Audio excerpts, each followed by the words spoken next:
स्वच्छ भारत का इरादा इरादा कर लिया हमने देश से अपने ये वादा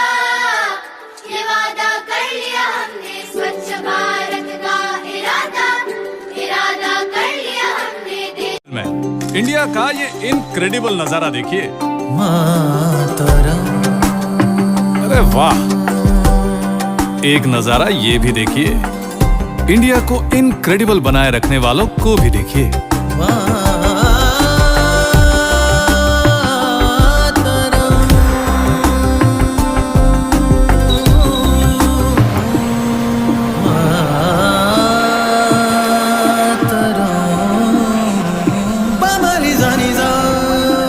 गूंज उठे गूंज उठे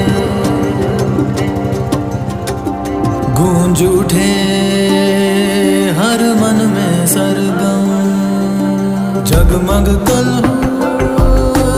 जगमग जगमग जगमग निजरी माबा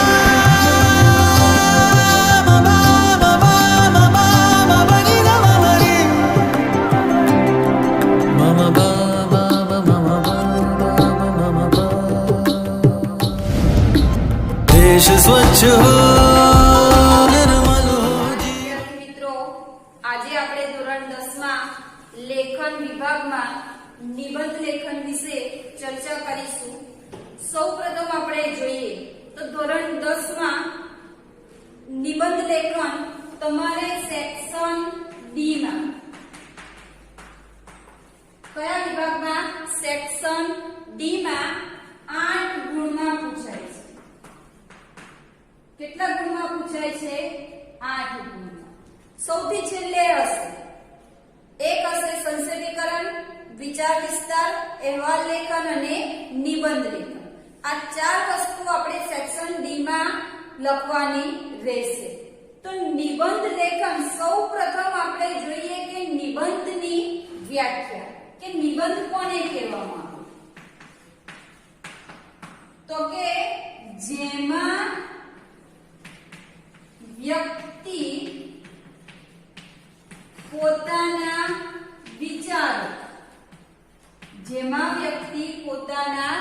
વિચારોને નિબંધ રીતે શું કરે? વ્યક્ત કરે। તેને શું કહેવામાં આવે છે? નિબંધ। કે વ્યક્તિ પોતાના જે વિચારો છે એ પોતાના વિચારોને નિબંધ રીતે એટલે કોઈ પણ પ્રકારના બંધન વગર મુક્ત રીતે વ્યક્ત કરે તેને શું કહીશું આપણે? નિબંધ। બીજી વસ્તુ આપણે જોઈએ કે જે નિબંધ છે એ નિબંધની શરૂઆત ક્યાંથી થાય? તો તમારે ધોરણ 10 માં નિબંધની શરૂઆત કરો તો નિબંધની શરૂઆત તમારે કોઈ પણ પ્રકારની કાવ્ય પંક્તિથી કરવાની। કાવ્ય પંક્તિ ના હોય તો કોઈ પણ પ્રકારનું સુવાક્ય હોય તો એ સુવાક્ય લખીને જો નિબંધની શરૂઆત કરશો તો જે તપાસનાર વ્યક્તિ છે એના મન ઉપર પહેલી છાપ તમારી એકદમ સરસ પડશે, જેનાથી તમારે જે આ 8 ગુણ છે 8 માંથી તમે સારામાં સારા માર્ક્સ મેળવી શકશો। એટલે સૌપ્રથમ કે નિબંધની શરૂઆત આપણે કાવ્ય પંક્તિ અથવા તો કોઈ પણ પ્રકારના સુવાક્ય મૂકો અથવા કોઈ પણ પ્રકારના અવતરણ મૂકી તમે નિબંધની શરૂઆત કરી શકો છો। બીજી વસ્તુ કઈ આપણે ધ્યાનમાં રાખવાની કે મુદ્દાઓનું સ્પષ્ટીકરણ શું હોવું જોઈએ? મુદ્દાઓનું સ્પષ્ટીકરણ કે તમારે સેક્શન ડી માં નિબંધ આપેલો હશે, નિબંધની નીચે જે મુદ્દાઓ હશે દરેક મુદ્દાઓનું તમારે શું કરવાનું રહેશે? સ્પષ્ટીકરણ કરવાનું રહેશે। એમાં સૌથી પહેલામાં પહેલો તમારે મુદ્દો હશે પ્રસ્તાવના। શું હશે? પ્રસ્તાવના। પહેલા શું લખવાની તમારે? કોઈ પણ પ્રકારની કાવ્ય પંક્તિ। કાવ્ય પંક્તિ ના આવડતી હોય તો તમારે પ્રસ્તાવના આવે। પ્રસ્તાવનાની અંદર પ્રસ્તાવના તમારે ઓછામાં ઓછી 3 કે 4 લીટીમાં તમારે લખવાની રહેશે।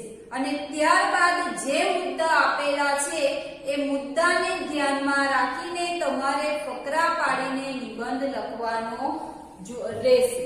બરાબર, ચલો પછીથી આપણે જોઈએ તો કે પ્રસ્તાવના પછી જે મુદ્દાઓ છે દરેકે દરેક મુદ્દા તમારે શામાં લખવાના રહેશે? ફકરામાં। કારણ કે ઘણા વિદ્યાર્થી મિત્રો શું કરે છે? એરા પાડીને લખે।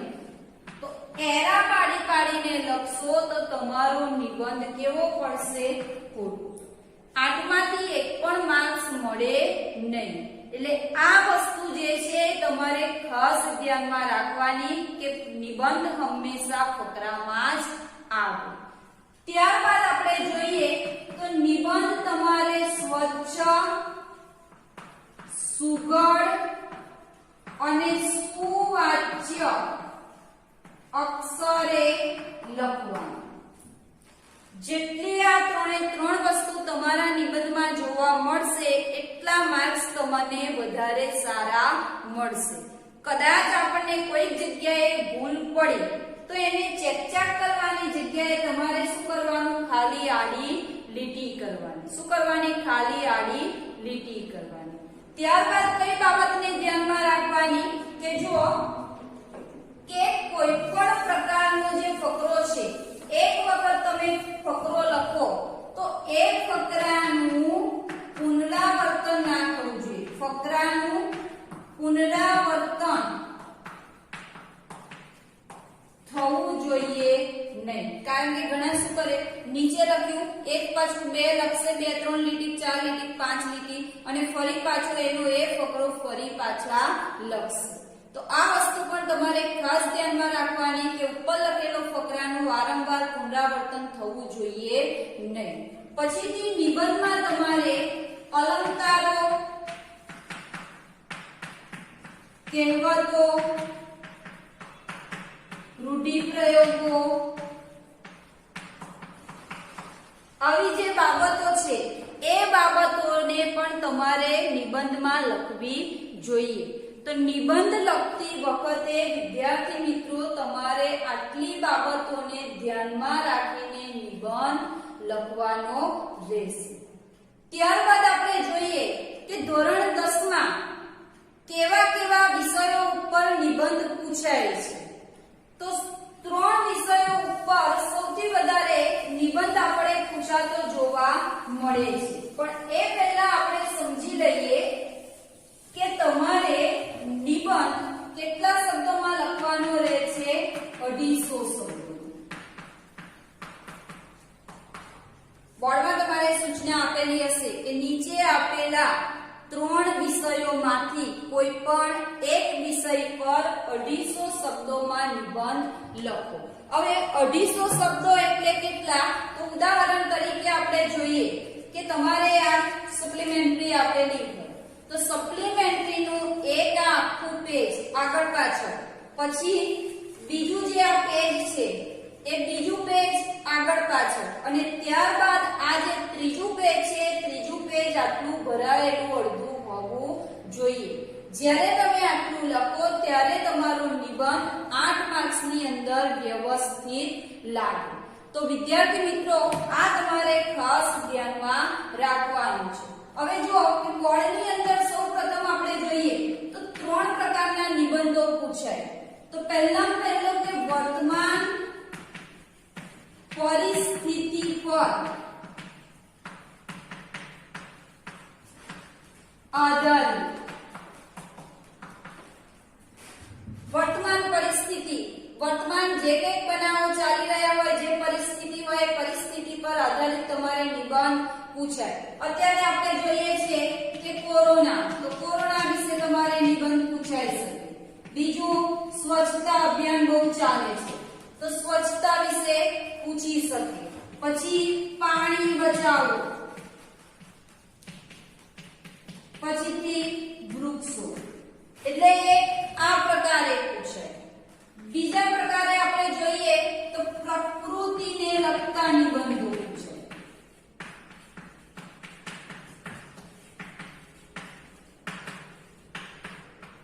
શાને લગતા? પ્રકૃતિને લગતા। ધારો કે તમારી બોર્ડની પરીક્ષા ઉનાળામાં ચાલી રહી હોય, ઉનાળાના સમય દરમિયાન, તો તમારે નિબંધ પૂછી શકે કે ઉનાળાની બપોર, પછી બીજો પૂછી શકે કે વસંતનું વૈભવ, અથવા તો એવું પૂછી શકે કે પ્રકૃતિના રૌમ્ય અને રૌદ્ર સ્વરૂપો.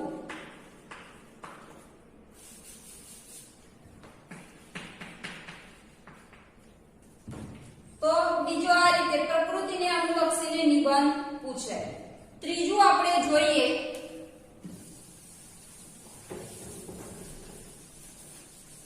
ત્રીજું પાઠ્યપુસ્તક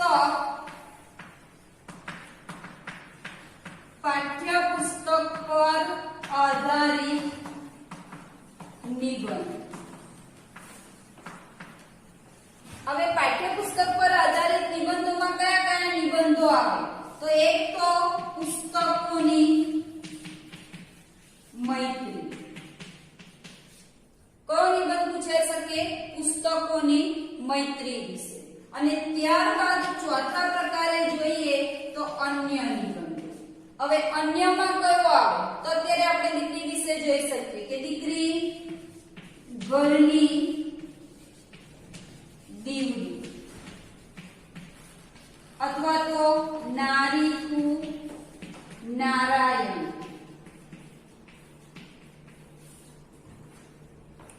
તો મિત્રો આ ચાર પ્રકારના જે નિબંધો છે, તો આ ચાર પ્રકારે તમારે બોર્ડની પરીક્ષામાં નિબંધો પૂછાય છે. અને બીજી વસ્તુ ખાસ ધ્યાનમાં રાખવાની કે તમારા પાઠ્યપુસ્તકની પાછળ નિબંધો આપેલા છે છેલ્લા 3-4 વર્ષથી, તો એ નિબંધોમાંથી કોઈ પણ એક નિબંધ પૂછાય છે અને પૂછાય છે. એટલે સૌથી પહેલામાં પહેલું તમારે 15 કે જે 20 નિબંધો આપેલા છે એ નિબંધોને તમારે ખાસ શું કરી લેવાના? એક વખત વાંચી લેવાના. તો નિબંધ લેખન કરતી વખતે વિદ્યાર્થી મિત્રો તમારે આ બધી બાબતોને પોતાની નજર સમક્ષ રાખીને નિબંધ સારા અક્ષરે લખવાનો રહેશે. તો વિદ્યાર્થી મિત્રો આજે આપણે આ નિબંધ વિશે અભ્યાસ કરવાનો છે. નિબંધનું નામ છે જ્યાં સ્વચ્છતા ત્યાં પ્રભુતા. હવે નિબંધ લખતી વખતે બોર્ડની પરીક્ષામાં પણ તમારે ખાસ આ ટાઇટલ લખવાનું, કારણ કે એના પણ માર્ક્સ ગણાય છે. તો જ્યાં સ્વચ્છતા ત્યાં પ્રભુતામાં આપણે આટલા જે મુદ્દા છે, મુદ્દાઓને આધારે નિબંધ લખવાનો છે. તો પહેલો મુદ્દો આપણે જોઈએ પ્રસ્તાવના. તો પ્રસ્તાવના લખતા પહેલા મેં કહ્યું હતું કે કોઈ પણ પ્રકારનું સુવાક્ય લખવાનું તમારે. તો સૌથી પહેલા તમારે લખવાનું ગંદકીને છોડો, સ્વચ્છતાને જોડો. શું લખવાનું? મિડલ ની અંદર આ ટાઇટલ લખ્યું, પછી અહીંયા મિડલમાં લખવાનું ગંદકીને છોડો, સ્વચ્છતાને જોડો. નીચે શું કરવાની? અંડરલાઈન. એટલે તપાસનાર જે છે એને તરત જ વ્યવસ્થિત રીતે સમજાય છે. હવે પ્રસ્તાવના આપણને ખબર છે કે 3 કે 4 લીટીમાં લખવાની હોય છે. તો આ કાવ્યપંક્તિ લખ્યા પછી આપણે પ્રસ્તાવના જોઈએ કે આધુનિક ભારત છે એ આધુનિક ભારતની સૌથી ધૃણાપાત્ર જે બાબતો છે એ બાબતોની શરૂઆત ગ થી થાય છે. શાનાથી થાય છે? ગ થી થાય છે. એક છે ગરીબી, બીજું છે ગંદકી અને ત્રીજું છે ગોટાળા. ગરીબી, ગંદકી અને ગોટાળા. ખાસ યાદ રાખજો શરૂઆત ક્યાંથી કરવાની કે આધુનિક ભારતની 3 ધૃણાપાત્ર બાબતો ગ અક્ષરથી શરૂ થાય છે: ગંદકી, ગરીબી અને ગોટાળા. પછી એમાં જ લખવાનું કે આપણા જીવનમાં સ્વચ્છતાનું ઘણું મહત્વ છે. આપણા જીવનમાં સ્વચ્છતાનું ઘણું બધું મહત્વ છે. એટલા માટે આપણે જોઈએ છીએ કે જ્યાં સ્વચ્છતા ત્યાં પ્રભુતા, જ્યાં સ્વચ્છતા ત્યાં પવિત્રતા, જ્યાં સ્વચ્છતા ત્યાં દિવ્યતા. આટલું તમારે શામાં લખવાનું છે? પ્રસ્તાવનામાં. શામાં લખવાનું છે? પ્રસ્તાવનામાં. ચલો બીજો મુદ્દો છે સફાઈનો અર્થ. બીજો કયો મુદ્દો છે? સફાઈનો અર્થ. આ પેરેગ્રાફમાં લખવાનું. અને જો બીજી વસ્તુ કે પ્રસ્તાવના કરીને સામે જવાબ નથી લખવાનો. ડાયરેક્ટ ફકરા પાડીને એરા બેરા પણ પાડવાની જરૂર નથી. પાછા ઘણા મારા વિદ્યાર્થી મિત્રો શું કરે, આ એક એક મુદ્દો લખે અને એની નીચે એનો જવાબ લખે. એવું લખશો તો 8 માંથી 2 માર્ક્સ પણ મળે નહીં. એટલે આ વસ્તુ તમે ખાસ ધ્યાનમાં રાખજો.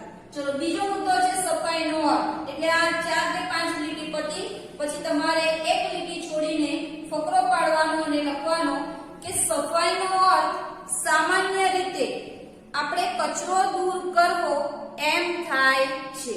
સફાઈનો સામાન્ય અર્થ કચરો દૂર કરવો એમ થાય છે, પણ આ અર્થ એટલા પૂરતો સીમિત નથી. સૌપ્રથમ આપણે જોઈએ તો કચરો એટલે શું?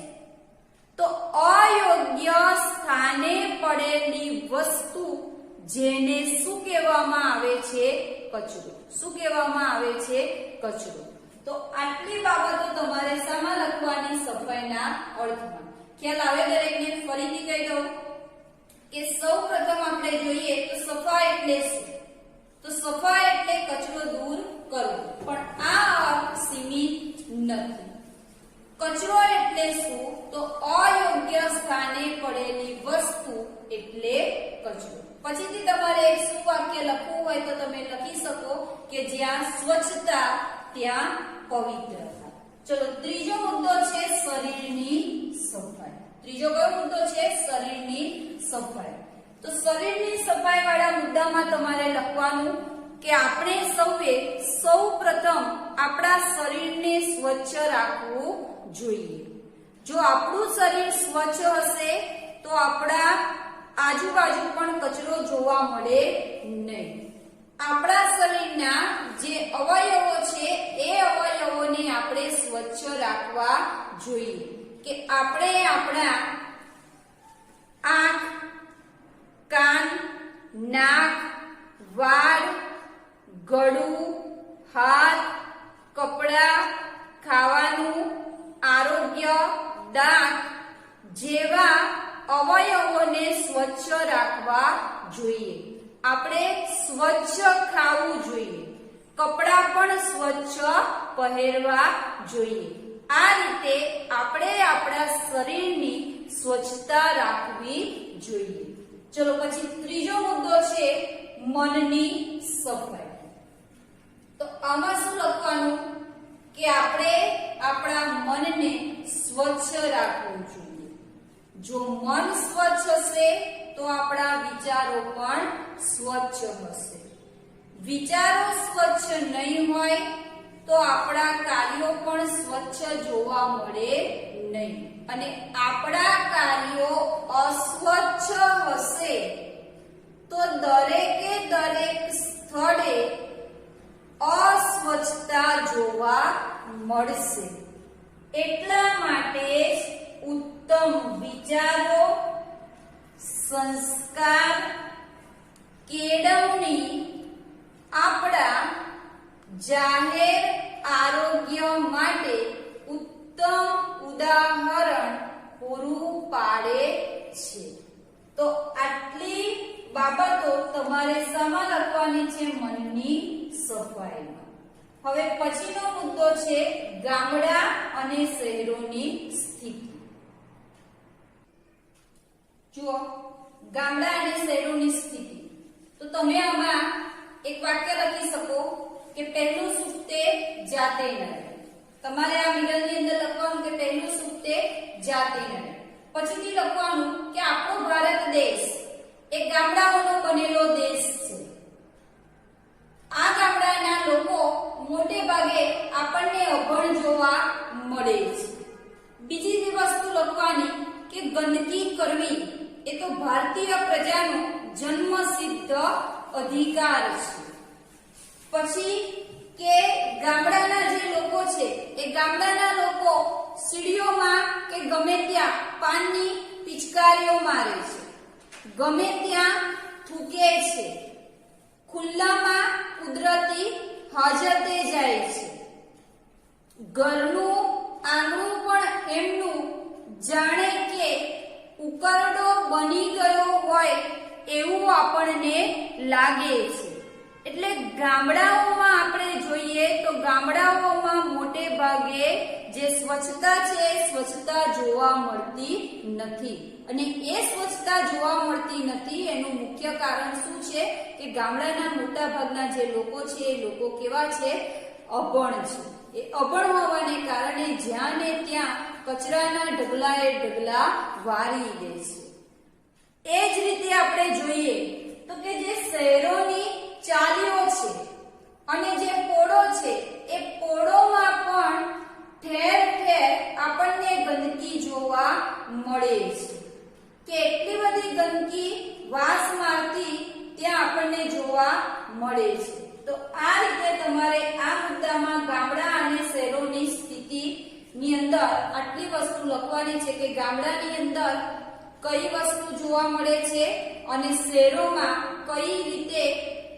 સ્વચ્છતા જોવા મળે છે તો હવે પછીનો મુદ્દો છે ગાંધીજીના સ્વચ્છતા અંગેના વિચારો તો સૌપ્રથમ આપણે જોઈએ કે ગાંધીજીએ પોતાના જીવનમાં સફાઈનો ખૂબ જ મહિમા કર્યો છે ગાંધીજી સાબરમતી આશ્રમમાં આશ્રમવાસીઓને સફાઈના પાઠ શીખવાડતા હતા સવારે 4 વાગે ઉઠીને ગાંધીજી આશ્રમવાસીઓ સાથે પોતે પણ સફાઈ કામમાં જોડાઈ જતા હતા અને આશ્રમવાસીઓને ગાંધીજીએ એક સૂત્ર આપ્યું હતું શું સૂત્ર આપ્યું હતું તો નઈ તાલીમ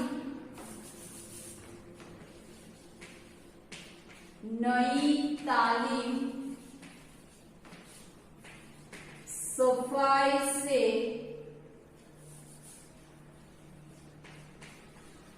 नई तालीम सफाई से शुरू होती है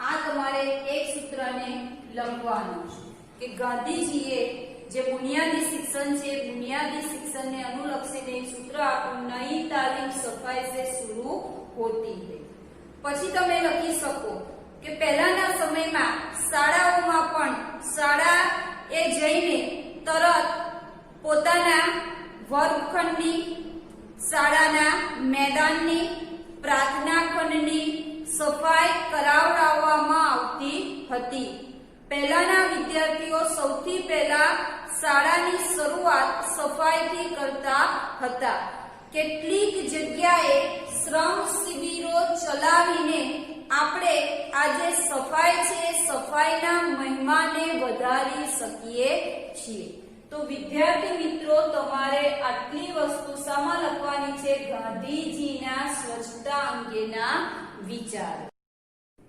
જો સ્વચ્છતાની જવાબદારી તો આ મુદ્દામાં આપણે લખવાનું કે આપણે દરેક જગ્યાએ સ્વચ્છતા રાખવી એ આપણા સૌની જવાબદારી છે ગામડાને સ્વચ્છ રાખવા એ ગ્રામ પંચાયતોની જવાબદારી છે અને શહેરને સ્વચ્છ રાખવા એ મહાનગરપાલિકાની જવાબદારી છે આપણે જ્યાં ને ત્યાં કચરો ફેલાયેલો હોય તો એ કચરાના ઢગલા વાળી દેવા જોઈએ જ્યાં ને ત્યાં ખાબોચિયા ભરાયા હોય તો એ ખાબોચિયાઓને પથ્થરોથી પૂરી દેવા જોઈએ જે પ્લાસ્ટિકની કોથળીઓ છે આપણને દરેકને ખબર હશે કે આપણા સરકારે એ પ્લાસ્ટિક ઉપર પ્રતિબંધ મૂક્યો છે છતાં પણ કેટલીક જગ્યાએ આપણે જોઈએ છે કે પ્લાસ્ટિકની કોથળીઓનો હજુ પણ ઉપયોગ થઈ રહ્યો છે તો પ્લાસ્ટિકની કોથળીઓને આપણે વીણી લેવી જોઈએ પછી જ્યાં મરેલા ઢોર પડેલા હોય તે મરેલા ઢોરને પણ આપણે યોગ્ય જગ્યાએ જઈને એને દાબી દેવા જોઈએ તો આ રીતે આપણે ગામડા અને શહેરને સ્વચ્છ રાખીને આપણે આપણા ઘર શહેર અને દેશને નંદનવન બનાવી શકીએ છીએ અને સ્વચ્છતા રાખવી એ આપણા સૌની નૈતિક ફરજ છે બીજું કે આપણી જે સરકાર છે એ આપણી સરકાર ટીવી રેડિયો વર્તમાનપત્રો દ્વારા આ જે લોકો છે એ લોકોમાં સ્વચ્છતા અંગેની જાગૃતિ લાવવાના પ્રયત્નો કરી રહી છે. આવા કાર્યક્રમો જે છે એ કાર્યક્રમો લોકો સુધી પહોંચે એ આપણા સૌની જવાબદારી છે. અને જે જગ્યાએ સફાઈના આવા કાર્યક્રમો થતા હોય, સફાઈના આવા યજ્ઞો થતા હોય તો એ યજ્ઞોમાં આપણે જોડાઈ જવું જોઈએ. એટલે જો આપણે આવા યજ્ઞોમાં જોડાઈ જઈશું તો આપણે આપણા દેશને સ્વચ્છ રાખી શકીશું. તો આવી અલગ અલગ પ્રકારની બાબતોને તમારે આ મુદ્દામાં લખવાની છે. ચલો પછીનો મુદ્દો છે વિદેશોમાં સ્વચ્છતા. કે અમુક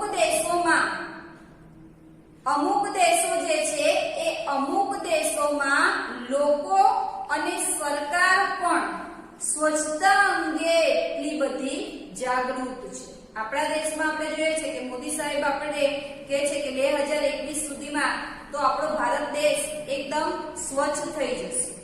પણ એમનું સ્વપ્ન ત્યારે સફળ થાય કે જ્યારે આપણે એમને મદદરૂપ થઈ શકીએ. અહીંયા વિદેશોમાં સ્વચ્છતા એટલા માટે છે કે ત્યાં પ્રજા અને સરકાર બંને જાગૃત છે. વિદેશોમાં ક્યાંય કચરો ફેલાયેલો જોવા મળતો નથી. ક્યાંય માખી અને મચ્છરનો ઉપદ્રવ પણ જોવા મળતો નથી. ક્યાંય મચ્છરો પણ જોવા મળતા નથી. પછી તમે એક વસ્તુ લખી શકો કે અમેરિકામાં એક વખત એક ફળના ટોપલામાંથી એક માખી નીકળી હતી.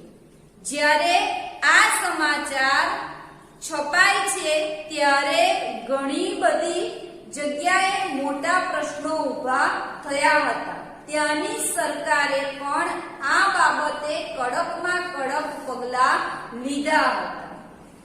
જો આપણે પણ વિદેશોની જેમ આપણા દેશમાં સ્વચ્છતા જાળવીશું તો વિદેશના દેશોની જેમ આપણે પણ આપણા દેશને સ્વચ્છ બનાવી શકીશું. તો આ રીતે તમારે વિદેશોમાં સ્વચ્છતા મુદ્દો તમે આ રીતે લખી શકો છો. અને છેલ્લો પોઈન્ટ છે ઉપસંહાર. ઉપસંહારમાં તમારે લખવાનું કે સ્વચ્છતા અંગે આપણે સૌ જાગૃતિ લાવીશું તો આપણે આપણું ઘર, શહેર અને દેશને નંદનવન બનાવી શકીએ છીએ. પછી બીજા નંબરે લખવાનું સફાઈ છે ત્યાં ખુદાઈ છે. એટલે કે આપણે સફાઈના જે વિવિધ સાધનો છે એ સાધનો બનાવીને કેવી રીતે વાપરવા જોઈએ એની પણ એક તાલીમ રાખવી જોઈએ. અને સ્વચ્છ વાતાવરણ હશે તો આપણું મન પણ સ્વચ્છ બની શકશે. આપણું શહેર ગ્રીન સિટી અને ક્લીન સિટી બની રહેશે. અને ત્યારબાદ આપણે લખવાનું કે આમ આપણે આપણા ભારત દેશને સ્વચ્છ રાખવા માટે આપણે એટલું જ કહી શકીશું કે મેરા ભારત મહાન અને સારે જહાં સે સ્વચ્છ હિન્દુસ્તાન હમારા. છેલ્લે આ જે વાક્ય છે ઉપસંહાર પૂરો થાય, આટલું પૂરું થાય પછી અંતમાં તમારે ઉત્તરણ ચિહ્નમાં આ જે વાક્ય છે એ સુવાક્યને તમારે લખવાનું રહેશે. તો વિદ્યાર્થી મિત્રો અહીંયા આ નિબંધ આપણો પૂર્ણ થાય છે. બીજી વસ્તુ કે આ જે સૂત્રો આપેલા છે આ સૂત્રોને તમારે ફકરા જે લખો એ ફકરાની વચ્ચે તમારે એક એક સૂત્રને લખવાનું રહેશે. અને નિબંધની નોટબુકમાં અહેવાલ અને વિચાર વિસ્તાર લખી નાખ્યા હોય ત્યારબાદ તમારે આ નિબંધ ફરજિયાત નિબંધની નોટમાં લખેલો હોવો જોઈએ. તો અહીંયા આપણો આ સ્વચ્છતા ત્યાં પ્રભુતા નિબંધ પૂર્ણ થાય છે.